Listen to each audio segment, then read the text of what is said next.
chick, man, you know, I was riding the bus. I didn't have a car yet. You know, like, we started chopping it up. Chick was like a pharmacy tech, man, so she was in her job suit and shit. A couple of days later, I'm going to a crib, and I'm kicking it over there. And, you know, we're laughing, we're joking, we're kicking it and whatnot. Cool. You know, we're talking about our interests and whatnot. And she lets me know right then. She's like, look, you know, I don't want a relationship. I'm not looking for a boyfriend. I don't want anything serious. I just want to kick it and have some fun. And I had just gotten out of a long-term relationship with a girl before her for like 3 freaking years. She was damn crazy. So I was like, hell yeah, that's the same thing I'm looking for, baby. This is a perfect match. Man, oh my God.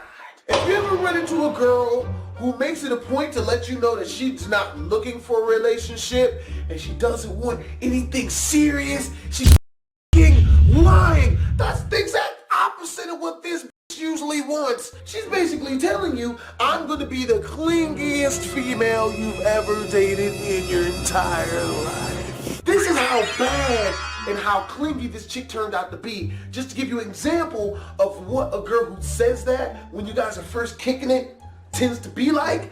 First time we was having sex, this chick, like in the middle of the shit, chick is gonna have the nerve to be like, cause look up at me and be like, I love you.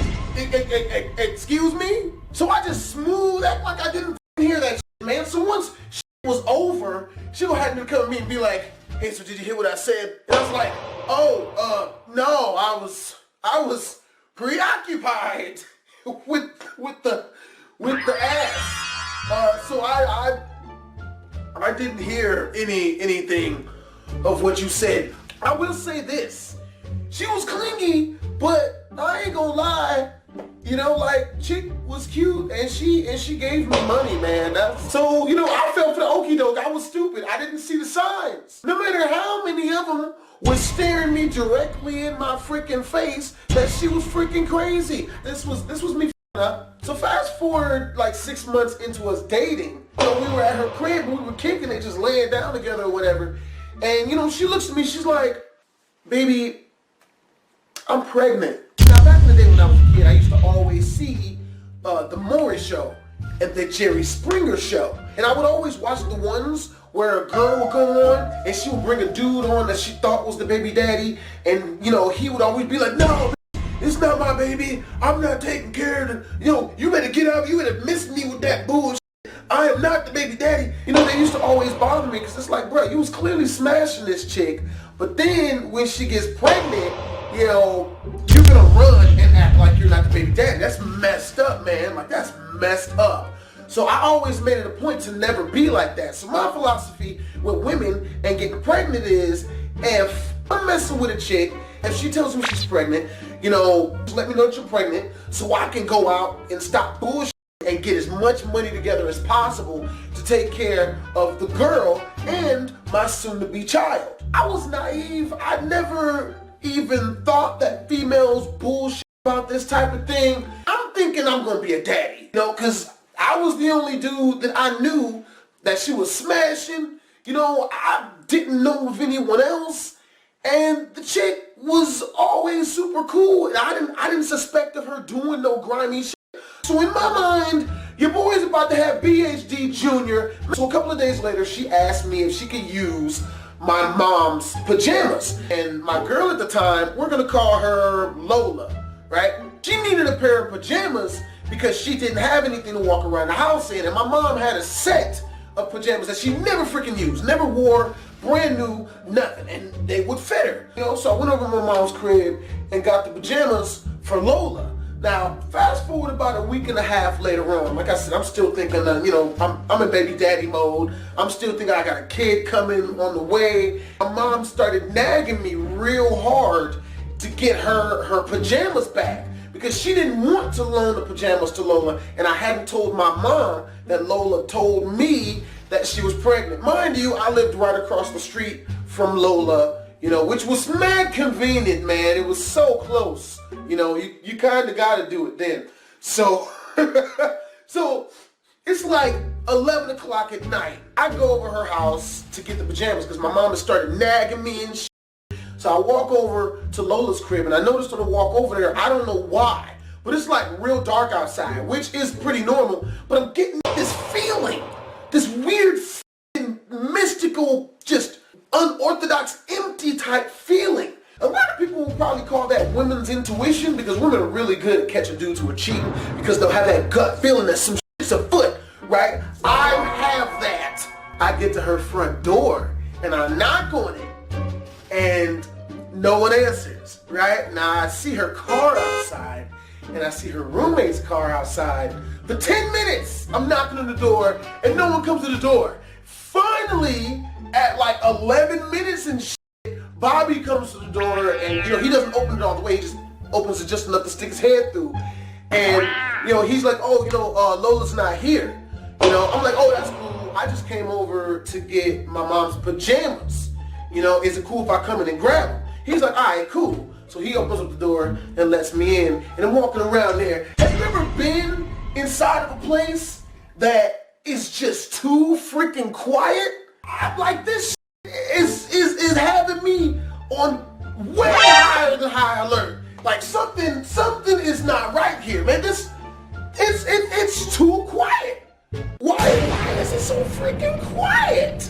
So I'm walking around and I can't find my mom's pajamas. I get a call from Lola, right? So I pick up my phone.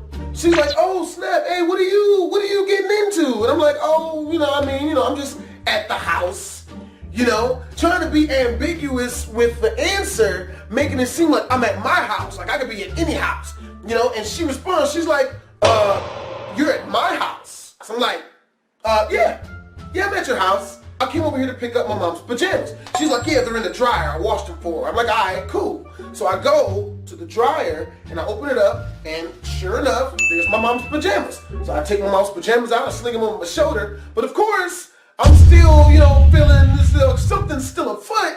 So I'm not going to leave just yet. So I'm still walking around the shop. So I'm like, so yeah, what are you getting into? And she's like, oh, nothing.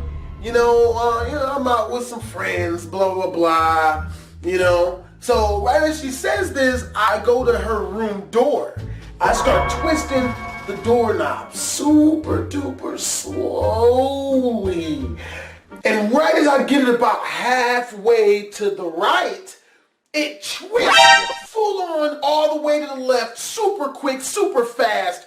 And right as it twists, the door jerks open, but just enough for Lola to fit her real small and petite body frame through the part that she had opened. She comes out, closes the door behind her real quick, and, stands in front of the door like, hey! But what Lola didn't know was, even though Lola is really small and petite, very small body frame, I still saw the dude in there. There was a skinny bald dude in there with no shirt on, in his boxers, sitting on the bed. So Lola's still standing up against the door. She's like, hey, what's up? How are you doing? Wow, you're really trying to be in the room tonight. Because I already saw the dude in the room. So my response is, oh, okay, that's cool. So I turn around, start walking off and shit. And she starts following behind me. Hey, baby, where are you going? Where are you going? What are you doing? Where are you going? You're not going to, kick it with me and chill here and, where are you going? So, I've already seen enough. I already know what's good.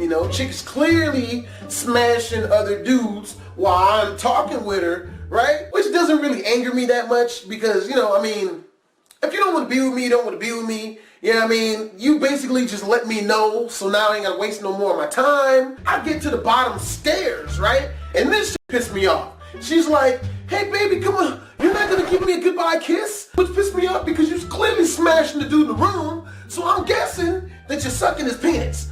You just asked me to taste his penis juices. Oh, now I'm pissed. So I turn around and I'm like, no, why don't you go kiss the other dude that you had in your room? And she's like, baby, no, it's not what it looks like. Baby, no, he's just the movie man. Really, really? Cause and what's really messed up too? She had told me a couple weeks ago that that the movie man had to come over and fix her DVD player. Okay, so this makes sense. Movie man is over here at 11 o'clock at night fixing the old DVD player in his drawers. Thanks for stopping by, hearing some of my terribly ratchet stories. As always, the boy Blasphemy Sage is D. Twist.